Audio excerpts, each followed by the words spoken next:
and get some stuff. Probably should have grabbed a thief on our way in, huh? Welcome to Frey Ranch, everybody.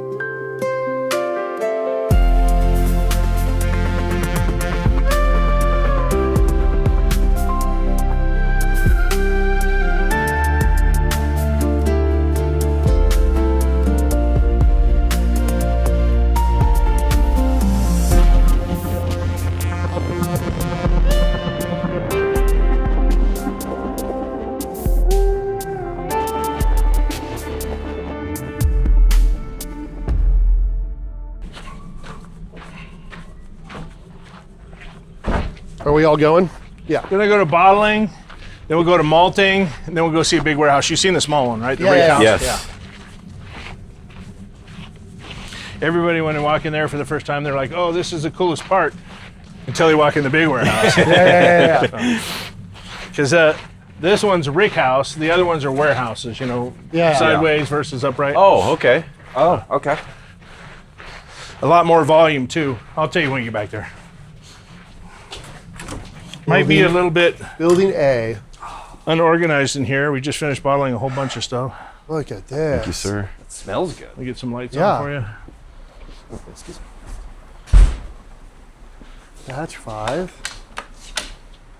Oh, for Nevada State? 150th? Yeah, that was actually last year. What am I looking at? What The harvesters probably. Oh. Uh-huh. Yep. So, Are you guys selling those here? No. You're Those giving are- them away? Those are VIP samples. You're giving them away. That's That's so Colby nice. actually. You got to deal with them on that. Oh.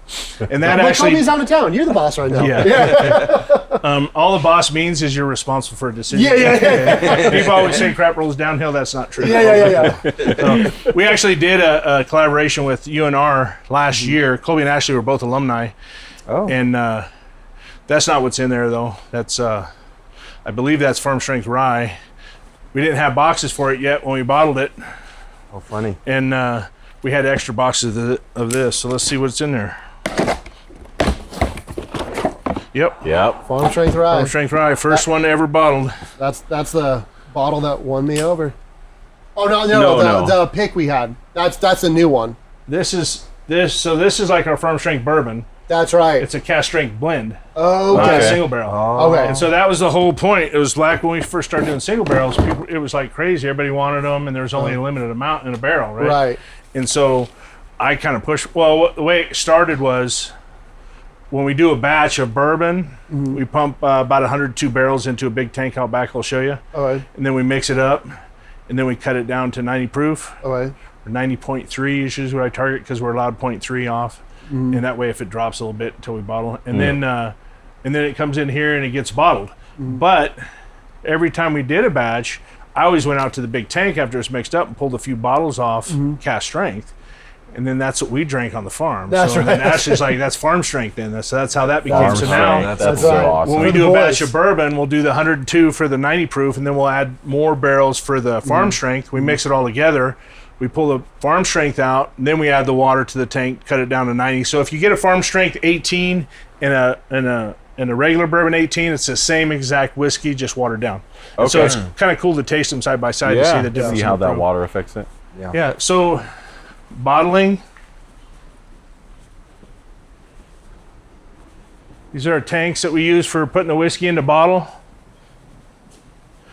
Pump and pre-filter, sock filter there. Okay. We pump it back to the bottling line back there, or the bottle filler back there. We'll have pallets of bottles sitting here, empty bottles. Somebody's here just putting them on this table. Table spins, feeds them down the line. This machine, bottles come in here, clamps the bottles, flips them upside down on top of those nozzles back there. Through those nozzles, we can blow air or white dog or whatever we want through there, or both. We just use air. We're not concerned about bacteria or anything in the bottle, obviously, because we're putting whiskey in there. Right. We're concerned about a solid or something that's going to show Sure. in the bottle once it's filled.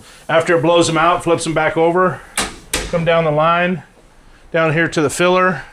These heads drop down, fill up the bottles, and this is an overflow filler versus a gravity. A gravity would have a tank higher than the bottles, and it just gravity flows into it till a thing stops them. This one is an overflow. So the whiskey comes in the top, overflows. Once the bottle's full, it overflows and goes back into the holding tank. Okay. The benefit to this is you can fill a lot faster. Okay.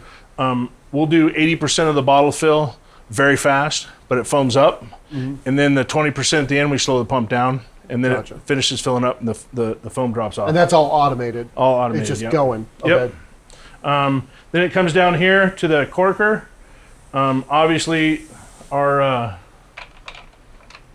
I can't get one. Our toppers, everybody knows what they look like right here. It's a large, odd-shaped topper, very heavy. Yep. This was actually custom built for us.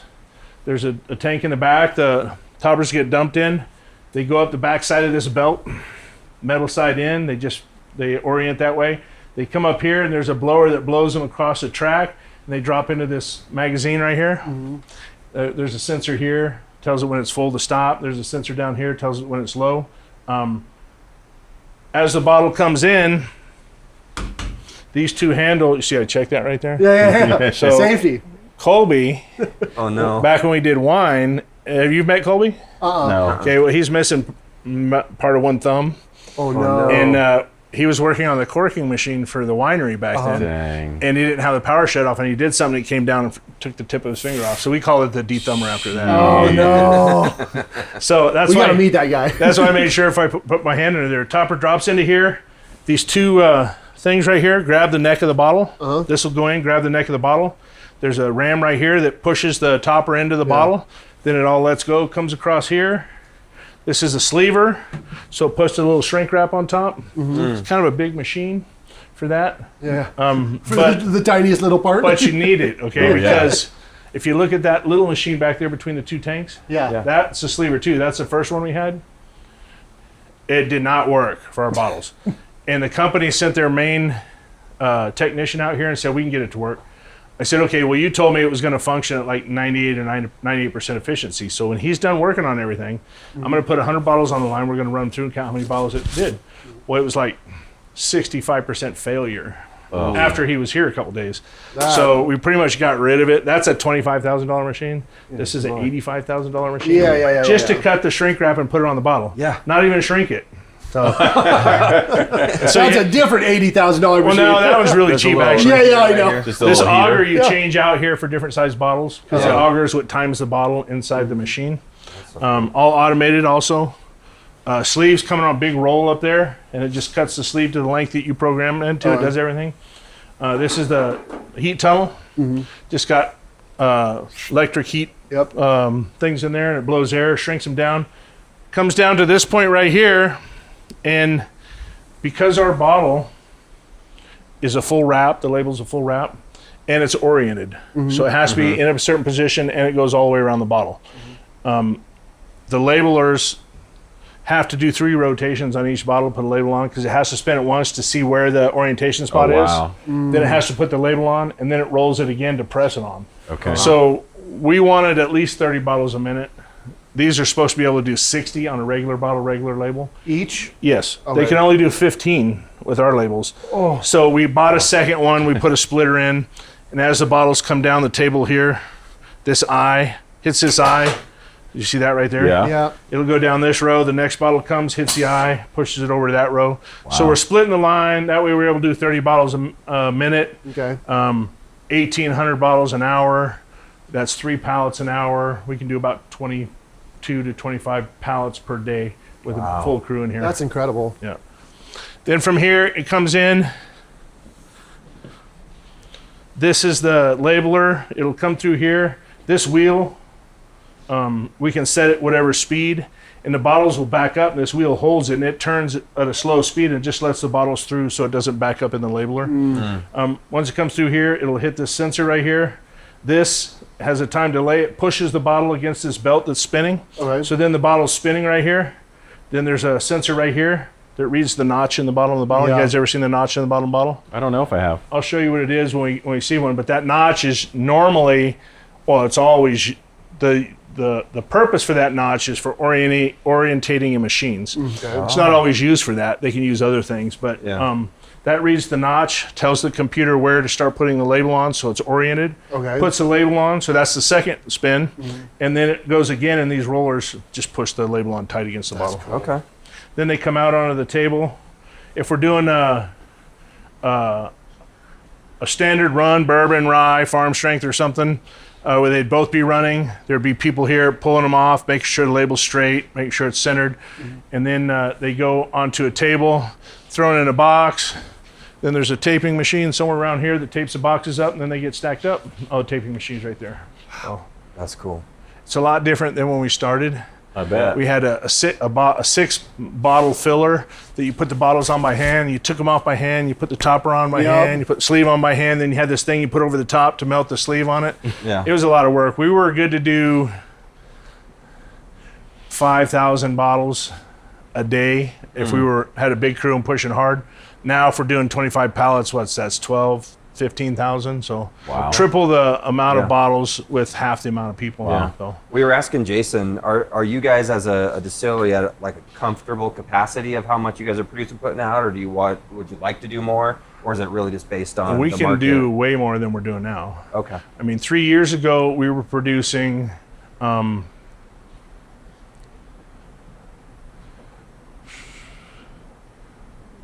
3,600 batches a year. 520 batches a year, 10 batches a week. Okay. And we were running 24/7, 7 days a week. Not 24/7, excuse me. We were running about 19 hours a day, 7 days a week, just to make our production goal. Yeah. And then during COVID 2020, we pulled out our vodka column because we were getting rid of all that stuff that required the vodka column. We put a second stripping still in. We doubled our pot size, so that doubled the capacity of the stills. At that point, we were at 7 batches a week was maximum. Now with the new stills, we could go up to 14 batches a week. But then the choke point was the fermenters. So a year later, I don't know if he told you, the mash cooker, the beer well, and the 4 fermenters, that was the distillery. Yeah. And that wall was the end of the distillery. It was outside right there. Okay. And we used to do a 4-day fermentation at 80 degrees. That's important. Most distilleries do 90, 95, 98 degrees, and they're trying to get done in 18 hours or 24 hours or short periods of time. I noticed that when we went to Kentucky, and I asked all the distillers, I'm like, why are you doing such a hot fermentation? He's like, oh, we don't have enough fermenters. We got to get this stuff through. Turnover. Yeah. I'm like, well, one of the things I learned from making wine here was red wine, you just put into a micro bin, you throw the yeast in, you punch it down once a day, it doesn't matter how warm it gets, right? Yeah. White wine would go into a jacketed tank like that one, and we'd run a chiller through the jackets, and we would hold that wine at like 50 degrees. And it would take a couple weeks to ferment versus a couple days. And so white wines were always done that way, chilled, when we did them, because at a lower fermentation temperature, you had less bite in the alcohol in the finished product. So I carried that through to the whiskey making and said, I want to ferment at 80 degrees versus, 95, 96, 98 degrees, and just to see if it made us, a more palatable whiskey, and I think it does. I don't, That's interesting. that's my own, that's my own opinion. That's your take? And, okay. And if it's not broke, don't fix it, right? So 80 degrees, 4-day fermentation. We were probably finishing in 3.5 days with that temperature. And so when we wanted to build on the distillery, if we wanted to double our production, we'd have to put 4 fermenters in. Because you need 4 fermenters to do 1 batch a day. You need 8 fermenters to do 2 batches a day, 14, right? And so we started experimenting before we built the distillery on how to get down to a 3-day fermentation, without changing flavor. And so I increased the amount of yeast put in, finished in 3 days, no problem. But then comparing the white dog side by side, you could taste the difference in the flavor profile, and we didn't want to change that.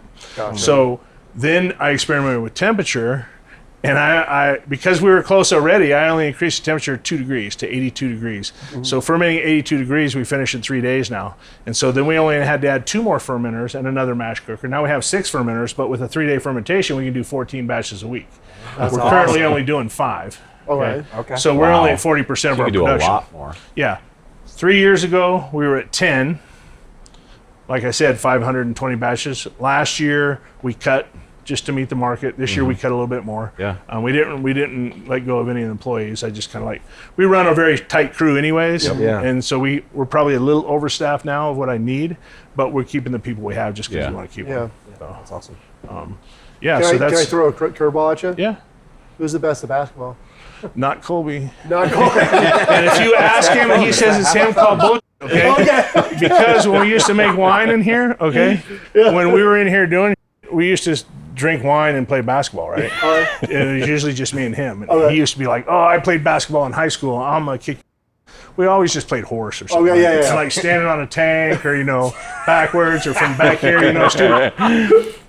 I beat him almost every time. Okay. So next time we come by with Colby here, Challenge we got to do all You of gotta us ask the same together. questions. Yeah. Well, then I got more too. I had the line from the propane tank on the guest house over here.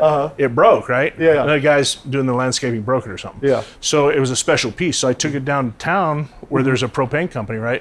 And I was in there talking to the guy, and he's like, "Where's Colby at?" I'm like, "Oh, he's back at the office." He goes, "Well, tell him," I forget his name, "tell him so-and-so said hi. I was actually his basketball coach in high school." He goes, "For a little while. I had to kick him off the team because he wasn't that good." I'm like, I knew it. So I came right back here and told him. Yes. Awesome. Perfect. Okay. Yeah. So That's so good.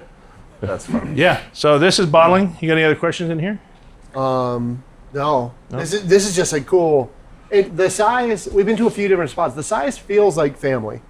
Like it's bigger than tiny spots. Yep. But it's also like everyone knows each other really well. It's really cool. And half the town's that way. Fallon's Fallon's a pretty good has a pretty good population because of the military. Yeah. But in the farming community, and that's kind of how I talk about the farming community because I've been in farming for 25 years. Yeah. And Colby's been in his whole life. Everybody knows everybody. And we were just talking this morning about that a name in Fallon means is a big deal in farming. Yeah. If you're a 7th generation farmer or 4th generation farmer and now you're a salesman, people are going to listen to you more than somebody just came into town like I did Right. from Yerington. Yeah. And but it's also can be detrimental if you do something bad in that small Everyone community. knows. Everybody knows. Yep. Yeah. So the farm's Ashley and Colby live right there Yeah. in the big house. Yeah. Maybe I talked to your wife a little bit, but apparently you guys all live around. Yeah. They live in the big house. That house is called the Cook's house. Yeah. Because back when Nevada State Senator Douglas owned this farm and it was 12,000 acres, they fed their employees and they had a big dinner bell back there. Okay. And that's where the guy that cooked everything and managed everything lived. And actually Senator Douglas lived there before he built that house. And that house was built by an architect named DeLongchamp. And he's pretty popular in Reno. A lot of the houses along the river were built, designed by DeLongchamp. Right. This is the only prairie-style rendition in Nevada that he did. And that house was built in, it's over 100 years old. Wow. I think it was 1915. The 1914, the Cook's house was built, and the big house was built in 1915. Okay. So it's on the National Historic Register for That's being over cool. 100 years old. That is cool. And then I just live in the back corner of the farm. Just the back corner. Yeah. Okay. I guard the back gate. That's right. That's right. Nice. Cool. Yeah, and then the guy that used to do the tours, hospitality coordinator, lived in one of these houses right there. Everybody's pretty close. I mean, the town's not that big. Yeah. But That sounds we have a cool. great crew. Everybody gets along. Yeah. I don't put up with people that cause issues or don't get along with everybody. Yeah. And everybody knows from the beginning when I hire them that I'm more than capable or more than willing to do your job if I have to get rid of you till I find somebody to replace you. So there's no messing around that way.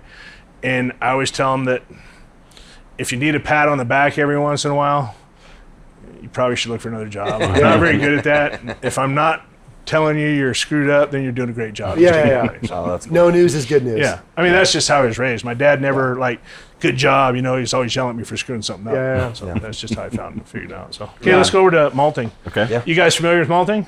Not No, really. Not exactly. Yeah, a couple weeks probably. Oh Yeah. So it'll be after next Saturday. Yeah. We're about a week or two turnaround. So this is our malting facility. What malting is, Wow, it's strong. basically mimicking what is happening in the soil when you plant seed. Okay. Okay. I always explain grain or seed, basically. I always explain it like a zip file because the new generation to understand that stuff. Yep. A zip file, all you got all information zipped into a small file. Yeah. Well, to me, a seed is like that. Everything is contained inside that grain seed that it needs to survive until it can grow roots and root exudates and survive on its own from the soil. Right. But it has to be opened up just like a zip file. Sure. And what opens it up is the malting process. And so malting is basically taking grain that we've harvested and stored in silos at 13% or less moisture. Because in the starch format, grain contains a lot of starch. In the starch format, 13% or less moisture, that grain can stay in a silo for a couple years and no problem. No rot or anything. Okay? Then we take that grain from 13% moisture, we put it into a steep tank, and barley, and corn, because it has a hole over the seed, takes a 2-night steep. And so we'll put it in the steep tank at 5 o'clock when the guys go home. They fill it up with water. You can see that lip around the outside with that pipe coming down? Yeah. That's a weir. So the outside is this high and the inside's this high. Yeah. And the water comes up to that level, and we'll leave the water cracked on so it's constantly overflowing a little bit, going down the drain. Okay. And then in the bottom, there's a pipe that injects air. And then about a foot off the bottom of the steep tank, there's a pipe suspended there, about a 6-inch pipe, goes all the way to the top. Then there's an umbrella, or they call it a Chinese hat, on the top. Yeah. The grain is forced up that pipe with the water from the air, and it hits that hat, comes down the other portion of the hat, and then drops down in the water. Okay, something important about this process is grain. If you take a handful of grain and throw it in a bucket of water, any of that grain that's viable or that will grow and germinate and grow sinks. Yeah. Any seed that floats, you might as well throw away. It's no good. It's not viable. Okay, so what's happening is we're circulating that grain in that water, right, with air. So we're oxygenating it, we're hydrating it, and we're cleaning it, because all that grain that floats, it's no good, goes to the side, gets pushed into the weir and goes down the drain. Yep. So oxygenating with the air, cleaning it, hydrating it's important, because for seed to germinate, you got to get up to around 43% moisture. So we're going from 13 or less to 43. Okay, we do that 2 nights. 5 o'clock, they fill it with water, they let it run all night. 7 o'clock in the morning, they drain it, let it rest the first night, just to breathe a little bit. Second night, they fill it back up with water, do the whole process again. Second morning, they come in and dump it into a drum. Okay, so now we've achieved 43 or 44% moisture. Right. We drop it into a drum. The drum has a drain in the bottom, so once it all goes in, the water drains out. Now you have the grain resting in the tank. We can control airflow, temperature, and humidity inside that drum. Sure. So the first day or so, we just let the air circulate through there a little bit. We want to remove the CO2 and add fresh air to it so it doesn't drown itself, basically. Right. And then, or choke itself out on CO2. It starts growing a root at that point. And the roots will get about that long in about a 3 or 4 day period. They'll come in once or twice a day and rotate the drum so it doesn't grow into a big mass. Right. It kind of breaks it up, cools it down a little bit. We have to, in the summer, we have to circulate air-conditioned air through it because it'll heat up too much. Once you get above 70 degrees, it'll start to sour. So we want to keep it under 70 degrees. This is for barley, basically. At the end of the modification, which is that root growing out, what's happening inside the grain seed is that root's growing. There's what's called an acris fire inside. And you can split it open and you can see that acris fire in the bottom at the beginning. But as it goes through the malting process and the roots grow more, that acris fire, you can see it change through the grain. Yeah, it crawls out. Yeah, and what's happening is you're converting starches to sugar. You're changing proteins to enzymes. Okay. The most important enzyme we're looking for is amylase, A and B enzyme. That's a starch liquefier. Okay, that's what that's why you need malted barley in beer or whiskey production. Once we get to about 75% modification, we do it by time now because I split them open so many times, and now it's all done by time. 75% modification, we turn the air up on high, we turn the burners on. The first night, basically 24 hours, we're drying the seed down. Second night gets turned up a little bit more. Now we're kilning it a little bit. We're taking it from 13% moisture, 43% moisture. Now we need to take it down to 5% moisture, because once you convert a starch to sugar, the sugar is going to be able to rot or mold a lot faster at higher moisture. So you got to bring the moisture down more. So bring it down to 5% moisture, and then it goes into one of these bins right here. And then once every couple weeks, the bins will go out. They go into a big silo. I don't know if he showed you the silos out there, but I'll show them to you. Yeah. The silo feeds the mill. We mill it, and it goes into a batch. Malted barley is important in making whiskey because when you put all that grain into the mash cooker, we put the corn in first, right? Cook it. And the reason we're cooking it is to reach a temperature that causes saccharification, gelatinization. Basically, it's conversion of sugar to starch, okay? And then we'll bring the temperature down and we'll put it in the wheat and rye. Okay. And then we'll bring the temperature down and then we add in the malted barley. Okay, everybody's made oatmeal, right? You got your water hot, you're throwing your oatmeal, you stir it up, starts to thicken up, turns a little, that white milky stuff comes out, that's starch trying to convert to sugar. Okay? Right. But it thickens up. And so in a mash cooker, we put all the grains in there. If we didn't do something at that point, it would start to thicken up. Oh. So would you think adding more milled grain would make it thinner? Not normally, right? No. But we add the malted barley with that enzyme and it soups right up. Okay. It gets okay. really liquid. That's why malted barley is important. That amylase A and B enzyme is a starch liquefier. So it liquefies the starch, makes it soupy, aids in the conversion from starch to sugar. That's pretty Gotcha. It's crazy how people figured this out. Yeah. So you're basically using this whole process to plant the seed, Mimicking what happens in the soil. yeah, let it sprout, Yep. and then you We stop it at 75%. The reason is if we go to 100, the green shoot points out. right. Goes out. But then at that point you stop it and you almost roast it like a coffee bean. Well, we don't roast it that much. Yeah, but just enough to be like, Yeah. hey, this is usable. I don't know now. if we have any. Oh, right here. So if you were to try chewing on barley, unmalted barley, Get it, Blake. it would be hard. It would be pasty. It would be hard to chew. You might break a tooth. This is malted. Definitely take some. It's crunchy. You guys old enough to remember what grape nuts were? Oh yeah. Little Brenner. My wife loves To those. me, I that can't finished stand them. flavor on that at the end is grape nuts or That's raisin so bread. good. Yeah. Oh wow. It is grape nut. Yeah. And this is just distiller's malt, simple distiller's malt. Whoa. It takes 7 days. Wow. So we can do, right now we can Like do hands 2 to batches. drink. Yeah, you can take a handful out if you want. So good. That's Get way some shots better of ham than and that's good. grape stuff. nuts. Yeah. I don't like grape nuts. My wife loves them. The only problem with it, this would be a great snack, except it still has some holes on it sometimes and then you cut your throat. Oh, packing up a lung. That's so good. That is, Yeah, it's really good. it's gonna for the road. Yeah.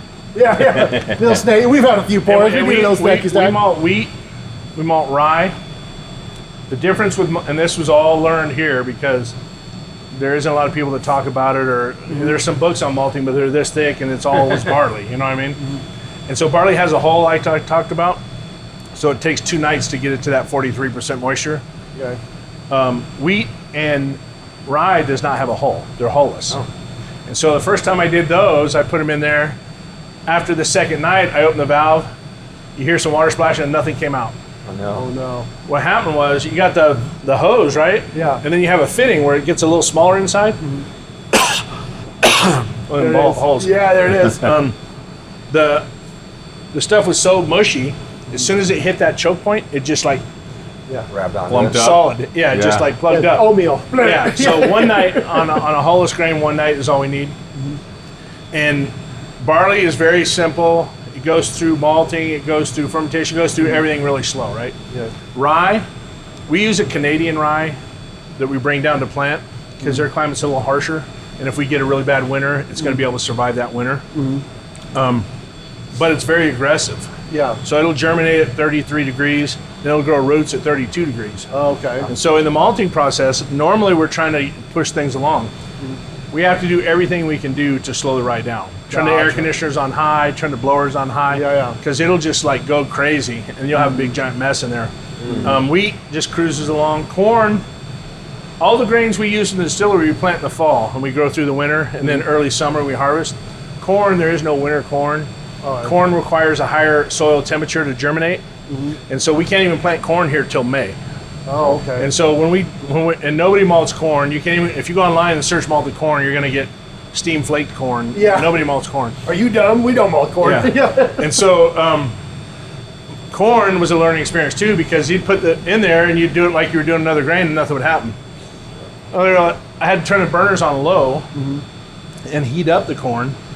in that first process to get it to germinate. Versus So trying you to slow do the other malt ones corn? down. Oh yeah. Yeah. Oh yeah. Yeah, we have quad malt here, which is our That's bourbon, right. all 4 grains malted. Okay. We don't have any right now. I might have one in my office. If you guys never tried the 100% malted corn, that I think we are the only distillery on the planet that makes 100% malted corn. The one Jason was saying was pretty divisive. People either love it or hate it. Well, there's a couple of them are like that. Okay. The quad malt's like that way because it's very earthy and grassy. Okay. And so some people love it, some people hate it. Okay. And those people that have the gene for the dirt taste in whiskeys, it really comes out in those malted products. I think it's the malting process that affects them more. Okay.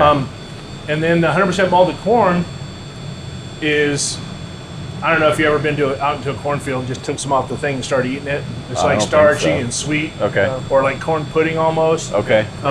It's very different, but I tell people it's not a daily drinker, but it's really cool to have in your bar because nobody's ever heard of it before. Because I've Googled it 100 times and I can't find another 100% malted corn whiskey. Oh, that's market, cool. so. That's cool. That's so. We're cool. actually sold out right now. We'll be bottling something later this year. Okay. Nice. Okay. So there's your AC unit trying to cool down. Makes me That's the wanna go- little one. That we bought that big one over there to help more. Oh yeah. That's fun. Makes me want to go buy some grape nuts. Yeah. Yeah. Have a bowl. That was really good. Yeah. It's funny. I'll get a group in here and I'll be like, "Yeah, it kind of tastes like grape nuts," and they're like looking at me funny. I'm like, Yul Brynner. They're like, My "Yeah, dad Yul used to eat Brynner." grape nuts all the Yeah, time. Dan, I like him too. Yeah. Well, it's like my kids when they were younger. Yeah. I used to tell them, "You're special. You're Jerry Lewis special." Who's Jerry Lewis, Dad? I'm like, he's the dude that did the telethons. They're like, what's a telethon? I'm like, we used to sit around all day Sunday and just watch people answer phones, take money. Yeah, because it's funny. Yeah. That's funny. Okay, we'll go back to a big warehouse now. All right. We like that. We'll grab a thief on the way. You guys got your glasses? Yeah. Yeah. Okay. You need to switch cards or anything? I got 12 minutes till I need to switch cards, but Do you want to preemptively switch on the walk? sure. Well, I want to get some of the walk. Okay. I'll keep going. This is so fun. Yeah, that's Dude, this is right there? Oh, dude. Is that yours? Yeah. Dude. The correct How was that spelling was available? already taken. The BOURBON was already That was already taken? Yeah. that's awesome. Dang. How long ago did you get that? About a year. Oh, dang. I'm surprised that I that was wanted to available. get Distiller. You know who has Distiller in Nevada? Who? In the John back. Taffer. Who's that? The bar rescue guy. Shut it down. Oh my gosh. Has it on his Porsche. That's funny. I'll grab a thief. You guys want to see the library in here? Sure. Oh, of course. Oh, the library. Oh, wow. Oh my gosh. Holy cow. There's 3,000 pounds of bottles on the wall right now, Oh, so lightweight. and those are all filled with bottles that I don't have space for right now. Wow. What's with the Lost Lanterns? You know what Lost Lantern is? I've heard, I haven't tried, but I see them all the Yeah. time. Yeah. So Lost Lantern, they don't make anything. Okay. They travel the U.S. and maybe out of the U.S. I think it's just U.S. and they go. They say they look for rare or quality products, Yeah. and then they'll buy single barrels. Is And that then kind of like Rare Character, what they kind of do, or are they a little different? well, they come, they buy, they taste a barrel, they pick a barrel, or they do a blend, Yeah. and we ship them the liquid to Okay. a distillery with a bonded permit, Yeah. and then they bottle it in their bottle, but they put our name on it. Okay. It's pretty cool. Wow. That's really neat. The silo are cool. The harvester. Yeah. Those are so cool. Wow. Yeah, first single barrel we ever bottled right here, number 27, double gold, San Francisco. That's awesome. Oh, man. Yeah. Oh So boy. if you That's come- different smell. And you come don't here in smell this- that anymore. I can smell a little bit. Okay. If you come here in the summer, most people won't stay in here, or I have to open the door. Yeah. It's Yeah. hard to breathe. It's intense. Well, no, the alcohol in the air is so Thick, thick. yeah. Yeah. So this is, you guys seen the rick house. Yeah. That's rick house. Barrels are rolled in on ricks. Yeah. 7 deep, 7 high on each side. 1,450 barrels in that warehouse. A rick house. This is a warehouse, modern style storage. Less smashed fingers, less broken fingers, than that one, because that one, those things have to be rolled in those ricks by hand and then Right. orientated, so it's like you're handling the barrels in between, wood slats. You only have that much room. This one, the other benefit to this one is more gallons per square feet. And if I need 100 barrels, if I'm pulling it out of one of these warehouses, I can do it in about 15 minutes. Yeah. Pulling 100 barrels out of that warehouse takes 2 days, 2 or 3 my days. gosh. Yeah. So, Yeah. Yeah, this one holds 8,400 versus 1,400 over there. Is there any benefit to upright versus the vertical as far as flavor or anything like that? No, there's been lots of studies. A lot of the big distilleries do this way. They just don't Show it's it. not on marketing. Yeah. There's romance about the old style. Yeah. There's been all kinds of studies. People say, oh, well, you're not getting contact with the top head all the time. Well, on the side, you're not getting contact with part of both sides. Yeah. So I don't see a big difference. And the flavors coming out of that warehouse and these warehouses, I won't say they're the same because they're always different, but there's nothing, noticeably different. Yeah. This is the single barrel program in here. The way we do a single barrel program is we're pulling out of that warehouse right now. That one's full, except for we pulled some out. This one's full. That one over there is a little over half full. That's the one we're filling now. At full production and full sales goal, this is all the warehouses we need. We would just have to rotate that much through bottling and moving out. You said 8,500 in here. 84. So 84. So you have 3 warehouses that hold 84. Yep. And one that holds 1,450. Okay. Wow. Are these all spoken for, or this is just where you pull No, this from is the just single storage. barrel? Yeah, this is just our warehouses. So the way the single barrel program works is if we're doing a batch of bourbon, we need 102 barrels. Depending on how many barrels we need in the program, if we need 20 barrels in the program, we'll pull 122 barrels out. And then me and Colby, at least me and Colby, well, always me, almost always me and Colby. Yeah. And then there's other people, like I'll have just random people help sometimes just to get a different perspective. Do you want my phone number? Yeah. I do have some people like our electrician. I call him and he comes out and helps with taste. fun. And That's so awesome. Sandy's aunt, when she's in town, she used to tell me, I don't like brown liquor. I don't like brown liquor. Now every time she comes, I want to taste my barrels. My barrel's still back there. Her name's on the barrel right there. I'm like, I didn't think you liked brown liquor. She goes, I never tasted brown liquor I liked until you're here. Oh, there that you was go. the difference. So Little word change there. yeah, so we taste through all the barrels. We try to kick out 20. Sometimes it's more, sometimes it's less, but that's just how it works out. And people always say, oh, you're picking your favorites. Not necessarily our favorites. We're picking ones that stand out from normal. Because if I picked all my favorites, you might not like them or you might not like them just because they're what I like, right? And so we're just looking for standouts, not flavor. And people always like, well, how many barrels do you taste? I'm like, like 200 a week sometimes. And they're like, well, how many a day? I'm like, 50. They're like, well, how long does it take you? I'm like, 45 minutes. They're like, well, after a few barrels, how do you even taste the barrel? Yeah. I'm like, well, I'm not really looking for the flavor because I've never tasted one of our barrels that the flavor was bad, okay? Yeah. What I'm looking for, what's important to me is what does it feel like in my mouth? Are my cheeks prickling or is it velvet on my mouth? When I swallow it, That's a good term. that finish, am I thinking after I swallow it, that finish, am I thinking, man, I can't wait for the next sip? Or am I thinking, I regret paying $30 for a pour that I got to finish now at a bar? Oh, I got to breathe for a second. That was too much. Yeah. Yeah, and so that's what I'm looking for. Okay. Creamy texture, velvety feel in your mouth. The finish, is it giving me that nice warm feeling here, but not up here? And that's the difference. People say, oh, that's going to be hot. I said, well, depends on what you're talking about hot. Our whiskeys, even a higher proof, shouldn't be offensive to your palate, but they should be warm going down, which, you're not going to avoid that. So. Yeah. So we'll kick out those 20 wherever we need, and then they come over into here. The rest of it gets blended. From here, samples get pulled. 2 750 milliliter bottles get sampled, and at that point, we have a little pump we drop in there and fill up a bottle through these little filters. They're honey filters. They're for honey, but they filter all the charcoal out. But if you do it through a coffee filter, it takes like a half an hour per bottle. This goes right through, but it doesn't leave any chunks of charcoal in there. And then those go into the conference room or the office storeroom, come to temperature, and then we'll go back through and taste those. What we're supposed to do is go back through and taste those and pick the ones we want for our picks. But we end up getting too busy. And then when people come in to do barrel picks, I'm always like, I text Ashley. I'm like, if they don't pick 3, put it in the program because I want it as a distiller's reserve. So that's how that gets done sometimes. Cool. So, and then whatever's left, if we pick a few, then the ones that are left in here, we offer to stores, bars, restaurants, clubs, Navy. Let's see what we got here. So that's bourbon. This is quad malt. This is bourbon. All the red ones on this side are bourbon. Oh, Green ones are rye. Why is this one yellow? Oh, there's a wheat on that pallet. So What do you I'll want? You want to try ask you- ryes, bourbons, wheats, quad malts? What do you want to try? I'll ask you Let's go back here. Is this too far back? Or are you No, gonna no. go wherever?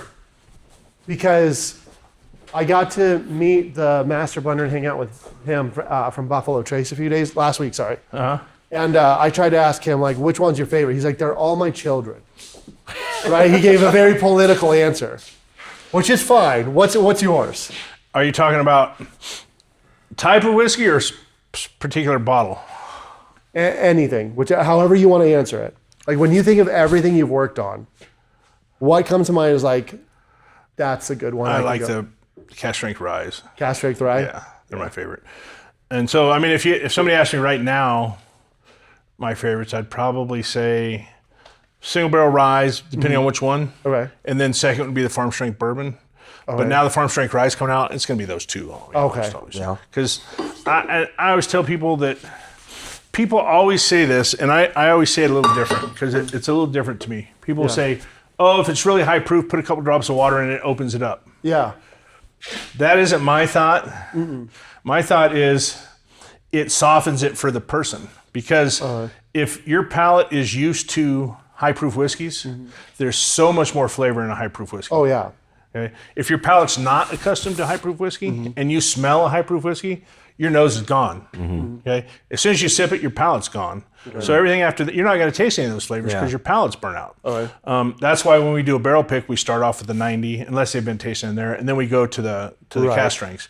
But if your palate's adjusted to high proof, there's so much more flavor in it. Yeah.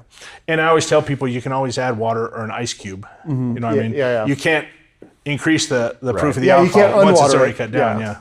So here's but I do have particular favorites in each variety. So bourbon, the 1400 series, 1406 was probably my all-time favorite bourbon. Gone for a long time. Yeah.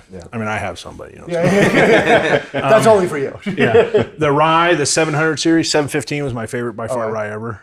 Wheat, the 1200 series. I don't know if you guys heard any of them. We had some 1200 series wheats that went out that were like, they're still talking about it online, and I can sell them for $500 a piece in Texas right now online. Wow. They're constantly asking about them. Okay. It was like, you know how people say, oh, the whiskey tastes like this or it smells like this, and you smell it, you taste it, you're like, yeah, maybe a little bit I can get that. This, if you open the barrel or the bottle, if I open the bottle right now, within 10 seconds, you'd be like, that's vanilla cream frosting, funfetti frosting with the chips in it. Let's try that. You got what barrel? Yeah. That's been sold out for a long time. I might have something on my shelf or in the conference. No, you don't need. Yeah, let's start with a bourbon. Yeah, and then work well, through. I want to do the 5 grain bourbon. Okay. Oh, 5 we grain. stay. We've from that released barrel some to 5 here, grain we're all bourbons. in it. And Oh, right here. Yeah. The weird thing about the 5 grain bourbon to me is our regular 4 grain bourbon is corn, wheat, rye, barley. Right. Okay. Oats is the 5th. Okay. But if you go taste our oat whiskey, I think probably the last thing that come to your mind would be super creamy, right? Okay. To me, it's more like grain forward.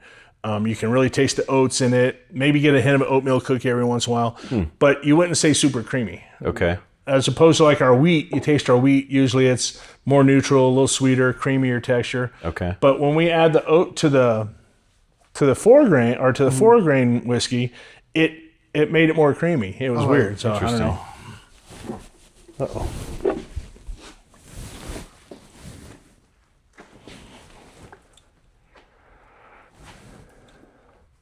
Thank you, sir. Yep. Smells good. Smells so good. And this is cask strength, so it's. And the weird thing too is the 5 grains have been coming out like 64, 63, 65%. That smells like a cherry cola syrup. Yeah. Or like a Coke syrup, something or other. That smells good. Yeah. That's kind of like one of our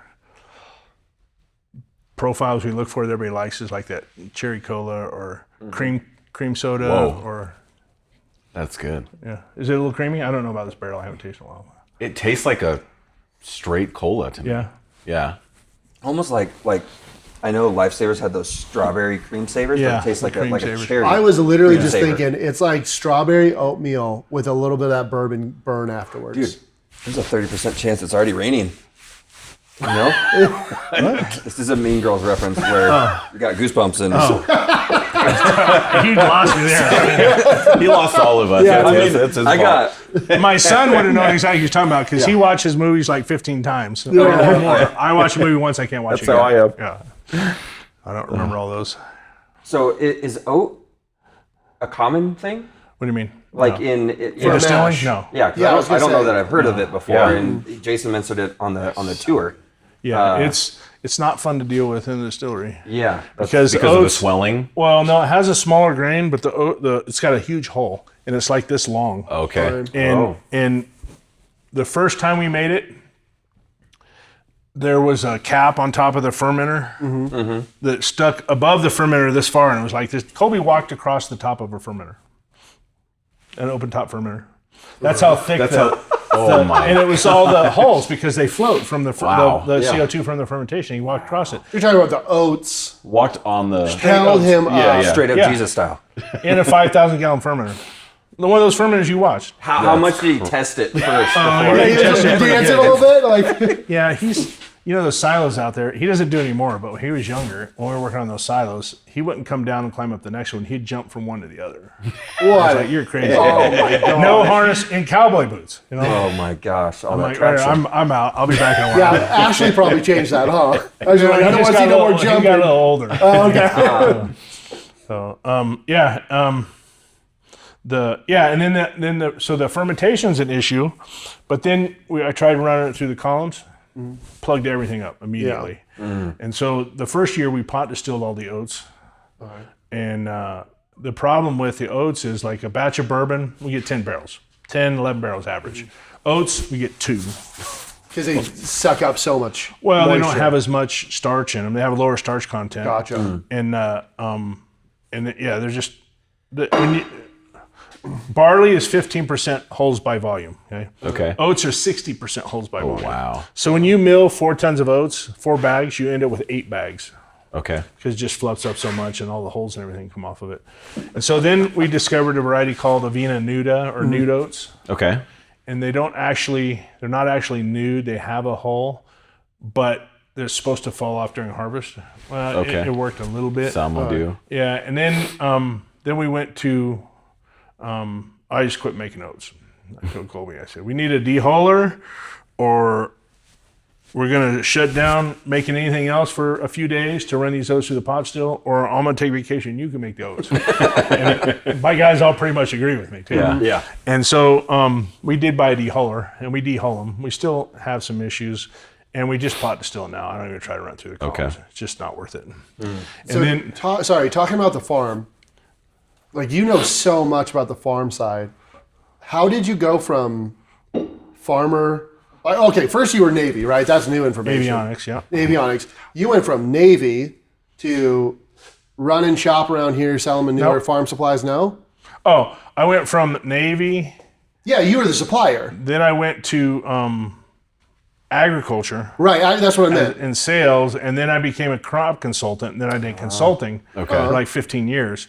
And that's how I met Colby and his dad. Right, and they were then you running went a to farm. Master Distiller. Well, I was here helping them, and we were really pushing the Fallon market. And so I was here 3-4 times a week, and I always stopped here. He was my biggest customer. He was younger. And when I came into Fallon, nobody knows Wedlake. It's not a name in Fallon, And so 75% in Fallon wouldn't answer my phone call, wouldn't call me back, wouldn't answer the door when I knocked on it, drove away from me if I pulled on their farm, It's like they don't want to talk to some dude, Yeah. came from another town. The problem with Fallon was they had all these people come in here and they start, and then they just leave, and then they're not there anymore. Yeah. And so I was coming over here quite a bit, and then I started helping Colby on a lot with some of his pumps, What were they farming? alfalfa, Okay. and some grains and some corn for the dairy. Everything at that point was for the All dairy. for the dairy, Yep. even the alfalfa Yep. was just We chopped feeding it the all. cows. They chopped it Okay. all, and it all went to silage for the dairy. Okay. And then I worked with Colby a lot, and then he told me one day, he said, he had the winery at the time in the vineyard, and he told me that he was applying. He had an experimental license. That's how they did the brandy from the wine in a homemade still. That was a crazy setup there, but he said, I'm applying for, petitioning Congress to make laws to allow a distilling license in Nevada because there was never one. Oh, wow. We were the first distilling license in Nevada. That's cool. 15001 was our first permit. Wow. Cool. And then and he's like, would you want to come be the master distiller? I'm like, sure. I made a lot of beer, I've never made any whiskey before, and I'm like, sure. So then I had to talk my wife. Well, I went hard to talk my wife into it because we had to move from Yerington, Yeah. And in Yerington, I was at a job that I was at for 17 years, and I was at the top of the food chain in Nevada. And for me to go anywhere else, I had to go to California. I had no boss in Nevada. Right. And my boss in California, and I called him. I said, "Here's the situation. Here's what I'm thinking." He's like, "Run it like you own it. You're responsible at the end of the year." You know what I mean? Oh, right. And so I could stay home for a week at a time and answer the phone if I want. I could do whatever I want. Yeah. But that same CEO had told me several times, if you have an employee that doesn't enjoy coming to work every day, facilitate him moving on. It's good for the employee. It's good for the company. Yeah. And so I called him one day. I said, "Hey, Sam," I said, "Hey, I'll give you notice." He's like, "What?" I mean, he was like blown away. He's like, "What?" He goes, "Are you going to be home tomorrow?" I'm like, "I'm here." He goes, "I'm driving up from Modesto," right? Yeah. Oh, wow. So he comes up and he's like, "Hush." I'm like, "Bottom line, Sam, it's your fault." He goes, "What do you mean?" I said, "You told me that if an employee doesn't enjoy coming to work every day, facilitate moving on." I says, "Well, I don't enjoy coming to work anymore." Yeah. I said, "I'm not learning anything new. Right. There's no challenge." I said, He goes, "You're young, you got to, you got to realize, I'm like, "No, I'm done, Sam." Yeah. So I did do something. I mean, I agreed to go over there once a week for 6 months. And then at the end of the 6 months, even though I quit, they offered me a severance package to answer the phone for another 6 that's months. nice. They called, so. That's cool. No, I left them in a really good relationship. Yeah. So I came here and I came here and we broke ground on the distillery. There was nothing even built. So Yeah. And then I did all the electrical in all the buildings because I had the avionics from the background from the Navy. Wow. Yeah. It was a lot cheaper for me to do it. Probably took a little longer because it was Sure. like I would be up there and I'd get a phone call and I'd have to come down and go to my, Yeah. do something and come back and go back up there. So Clearly, it's a family business. oh And your wife is on campus. Yeah. Working, right? Helping. oh, out. my daughter, she's the security. She was a master at arms in the Navy for 10 years. Wow. And she just got back not too long ago from like Dubai and Bahrain and Yeah. all that places over there. I'm glad she's back. Yeah. Well, then she got out and she got a job for the DOD, Department of Defense, at Top Gun as the physical security officer for the base. So she's in charge of anybody coming out of the base and all the buildings and security, perimeter security. And she works in the tasting room sometimes. So if we're short, we'll call her and she'll So come when out. you That's quit cool. this super successful career, what was your wife's response? Like you were like, "Yeah, why not?" How did your wife take that? She just was like, she was cool with it. I'm sure she was a little bit apprehensive. She didn't say much. My son was the one that was like tripping out. Yeah. And he was like out of the house. Yeah. And she was like, I don't know if he was in Reno or Vegas at the time, but he came up and he's like, "You're what?" He's like, "You're selling the house we grew up in and you're moving to town to be a distiller? What? The hell you know? He wanted to come over and meet Colby and see what was going on. This guy's a shyster. What's going on? Yeah. Were you into whiskey before that? Like, did you think like, yeah, I want to make the stuff that I enjoy, or is this just like totally new for you? And you're like, yeah. I think I'm more in line with Sandy's or Ashley's aunt. Okay. Didn't I like wasn't it until a you found the big right one. brown liquor fan So Until you made some you like? until we started making it. And then I started thinking like, wow, this ain't that bad. How- So then I how'd you know started what- trying some other stuff. I'm like, wait a minute, how'd you that know? isn't that good. That's the, How'd you know what to aim for? Like, what were you trying to get out of it? Because you got to wait quite a while to really taste. you can taste the white dog. And like Yeah. we were novices at that point. Yeah. And so my biggest thing was, well, from the beginning, Colby and Ashley were like, let's do the research. Making whiskey is a simple process. Okay? Yeah. But to do it correctly and not cut any corners, it's expensive. Especially if you're going to make something for 5 years and never sell 1 ounce Right. until the 5 years. That's a huge investment, right? Yeah. And then the marketing, you got to triple that whole investment just for marketing after that. You know what I mean? Marketing's hard. Making it's easy, selling's hard. So I just researched it Yeah. Okay. and said, okay, here's the guidelines we're going to start with. And before I started making it, I tasted a bunch of whiskeys. Yeah. Everything from moonshine up to Pappy 23, 25 Okay. from the reserve or whatever. Right? Colby's got all that in his house now. And The one Back thing, when? Yeah, he's not here right now. You have the key? it's probably unlocked. They never locked the house. So the thing I hated the most was that moonshine flavor. Oh, You know, that malty, Kind of like a unfinished. funkiness almost? Yeah. And it's And- a kick. It's a huge kick. Yeah, but well, it's not so much it's that flavor, the finish. I did not like that, and I tasted it in other whiskeys when I tasted it sometimes. Like, for example, 1920 Old Forester. Yeah.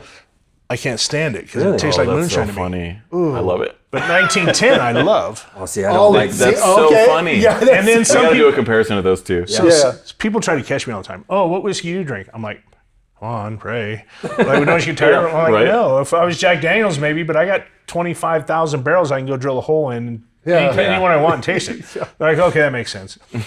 And this is after I got off my aging high horse because I don't believe in aging whiskeys too long, right? I'll cover that later, right? Yeah. They're like, okay, well, if you were at a bar and they didn't have Frey and you wanted to pour, what would you order? Oh, Old Forester. Anything but 1920. They're like, what? I'm like, yeah, I hate 1920. And they're like, well, which one do you like the most? I'm like, well, I really like 1910. Well, 1910's double oaked. I thought you didn't like oak. I said, no, that ain't what I said. I don't like oak on our whiskey. We put a very clean, delicate whiskey in the barrel. It's been pot distilled. It doesn't need to be chill filtered. It doesn't need to be charcoal filtered. Little sediment. Put it in a bottle. It's ready to go. Yeah. I said, the purpose of oak is to hide flaws in your whiskey, right? Okay. That was the main reason they started putting whiskey in oak, right? Interesting. Now it's color, flavor, texture, Yeah. maturity. But covering up flaws was the original reason they used oak for whiskey. Okay. right? Interesting. Wow. And so when I see a whiskey that's aged 12, 23 years. 15 years, Yeah. I think, how messed up was that whiskey that it took that long to taste good? You know what I mean? And it's like, we're not trying to showcase somebody else's oak. We're trying to showcase the flavors of our grains. Yeah. I feel so validated right now. Just for the record, Oh, you don't like 1920? No, I like them both. For the record, Old Forester kind of hits me in the sweet spot, but I like 1910 a lot, and we go back and forth like, dude, it's so good. And he'll be like, no, it's trash. And I'll be like, no, go grab your bottle, try it. And there's been a couple times where he'll sit there I and be liked like, it at oh, the no, distillery. this was good. Like, and then he'll come back. Do the switcheroo on them. Tell them it's something else. Yeah, exactly. Oh, we will send samples to each other, Yeah, wine blind samples all the time. and we do it all the time. Yeah. And so I have to share. I'm sorry. So he has always hated hard. Old Number 7. Yeah. And he picked it out right away. He was like, Old Number 7, I hate this. Yeah. This is trash. And then I sent him Jack Bonded, and they were comparing it to like, oh, is this a stag thing? Is this like, it was so good. I was like, After the Old 7? No, a different few time. weeks later. Okay. A few weeks later. And That he would was, definitely help. And people always say, you know, I don't know what's going on. I went and I bought this whiskey, or I tried it and I loved it, or this is the biggest one here. I went to this winery in California, or I went to a bunch of wineries in California, and I found this wine we loved, and we bought 2 cases. We took it home, and a week later we tried it, and we were like, what the heck? And I was like, one of 2 things happened. Either you left it in your car and it got too hot, because that'll ruin wine, right? Or you changed. And they're like, well, what do you mean? Yeah. I'm like, you can taste something today, and if you taste it tomorrow, you can get completely different notes and flavors off of it, and texture and mouthfeel and finish, because of several reasons. Your hydration. If you're dehydrated, something's not going to taste as good as you're hydrated. Okay? I drink water every now and then. Well, I didn't look at you wait, for hold on, any hold on. reason. No, he did. no. Hydration. I said, more than likely what affected you was your mood. I said, or hydration, what you drank or ate before it's going to affect your palate and everything. Sure. I said, but more than likely it was probably your mood. I said, were you with a few friends? Oh yeah, there was like 10 of us. Oh, and it's this I huge said, you were drinking. experience. I says, have you ever been to a carnival? They're like, yeah. Have you ever ate a corn dog there? Yeah. I said, the best corn dog you ever ate, right? It had nothing to do with the corn dog. Yeah, It yeah. was usually at the carnival in the sun, you enjoying That's yourself. why I having a like good the time. 1910 at At Old the Forester. distillery Yeah. during I was the there with tour people. and everything. Yeah. And so that's a big influence. Yeah. And it's like, and so people, I tell people, I wouldn't even let them call me a master distiller until we got a double gold. Okay? Yeah. And they're like, well, why don't you want to be called? I'm like, I work too hard to be called a master distiller. I'm like, what do you mean you work too hard to be called? I'm like, has a master distiller ever been on a tractor? No. Did the master distiller install all their own stills in their boiler? And I says, does the master distiller do all the maintenance on their boiler for the first 5 years? Of the distillery? No. All the electricity and Yeah, did they? No. I'm like, I work too hard to be called a master distiller, you know? So it's like,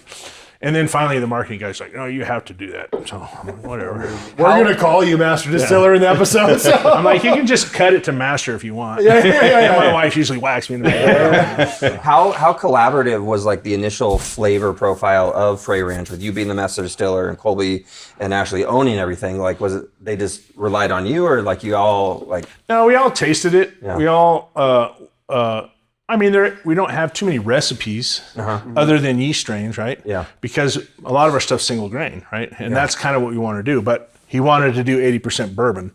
And when we tried a bunch of bourbons and we tried some things and then we ran some trials, people at first said, oh, you're doing a 4-grain bourbon. Oh, it's a novelty. You're doing it for notoriety. I'm like, no. There's a reason why we're doing a 4-grain, and there's reasons why other distillers don't do 4 grains, because I talked to them and I asked them questions. I said, we like, so traditional bourbon, right? Corn, rye, barley. Corn, mandatory 51%, because bourbon's always been a sweeter whiskey. Right. The government wanted to maintain that sweetness profile in bourbon whiskey that's a bourbon U.S. product, right? Sure. So it has to be at least 51% corn. The rest of the grains can be anything, right? Traditional is rye and barley, right? Rye is spicy, covers up some of the sweetness of the corn. So like a Jim Beam is going to be a traditional type bourbon. Right. I says, then you have like a Maker's Mark, a wheated bourbon. Absolutely, I says, no rye. No rye, but it has wheat. Wheat has a softer palate. It's a little bit creamier. It's more neutral. It doesn't cover up the sweetness of the corn, so you're going to get a sweeter bourbon. I said, we like the creamy texture that wheat adds to the bourbon, but we like the spice the rye adds to it. And that's why we did a 4-grain. And I says, when I talked to other distilleries, I was surprised at the time. When I thought about it later, I wasn't so surprised. I'm like, well, have you guys ever considered doing a 4-grain? Well, we'd have to have another silo. It'd be another product coming in. It was all about the bottom line. Yeah. It wasn't about the quality of whiskey coming out. It was the bottom line. Video Wheat features. whiskey, you want to try random wheat whiskey? Yes, we do. Yeah. Thank you so much. Yeah, this is so awesome. Fantastic. Jason, where's your claim? Hold on. Thank you, sir. It smells good. Holy shnikes. Dude, butterscotch or something? Oh, we got yours. Oh, this yeah, one. dude. Come on. I can't. Well, hold on. You're just buttering us up you for the don't want shop any? later. Yeah, where's your pour? I don't drink that much. You guys are laughing, but I'm serious. Tired of tasting it Yeah, all day. Mr. Here's 50 the thing. samples in an hour. I have the only job that I know of that I'm required to drink at work. You have to. Right, It's not I get to drink at work. Yeah. I'm required. You have It's a to. requirement. Fair enough. And so tasting 200 barrels a week isn't drinking.